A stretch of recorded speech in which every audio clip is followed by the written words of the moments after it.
ఓం నమో వెంకటేశాయ. అందరికీ నమస్కారం. Welcome to my channel Tirumala talks. నేను మీ లక్ష్మీ పూజిత.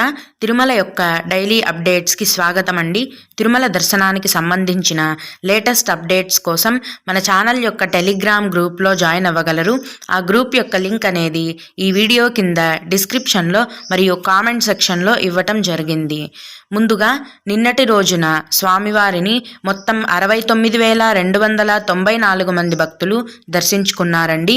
అందులో స్వామివారికి 23,837 మంది భక్తులు తలనీలాలను సమర్పించారు.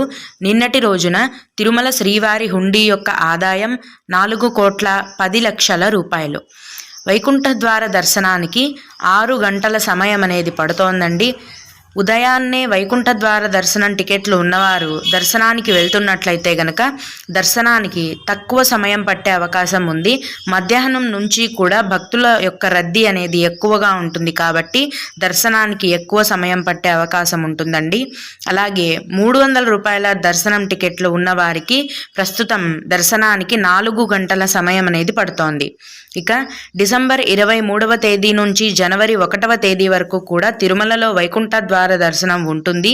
ఈ 10 రోజుల పాటు కేవలం వైకుంఠ ద్వార దర్శనం టికెట్లు ఉన్నవారిని మాత్రమే దర్శనానికి అనుమతిస్తారు. తిరుపతిలో కూడా జనవరి 1వ తేదీ వరకు సంబంధించిన వైకుంఠ ద్వార దర్శనం టికెట్లు అన్నీ కూడా కేటాయించేశారండి. అన్నీ కూడా ఫుల్ అయిపోయాయి. అంటే ప్రస్తుతం అయితే తిరుపతిలో కూడా ఎటువంటి దర్శనం టికెట్లు కేటాయించడం లేదు. దూర ప్రాంతాల నుంచి వచ్చే భక్తులు ఈ విషయాన్ని గమనించగలరండి. ప్రస్తుతం తిరుపతిలో ఎటువంటి దర్శనం టికెట్లు కేటాయించడం లేదు. జనవరి 1వ తేదీ వరకు సంబంధించిన దర్శనం టికెట్లు అన్నీ కూడా ముందే కేటాయించేశారు. అన్నీ ఫుల్ అయిపోయాయి.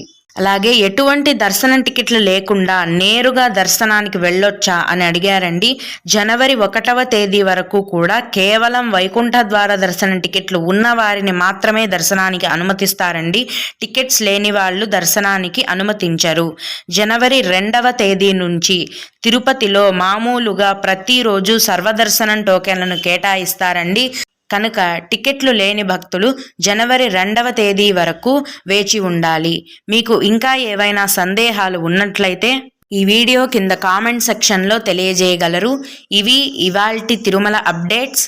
ఇలాంటి మరిన్ని వీడియోల కోసం నా ఛానల్ని సబ్స్క్రైబ్ చేసుకోండి. ఓం నమో వెంకటేశాయ.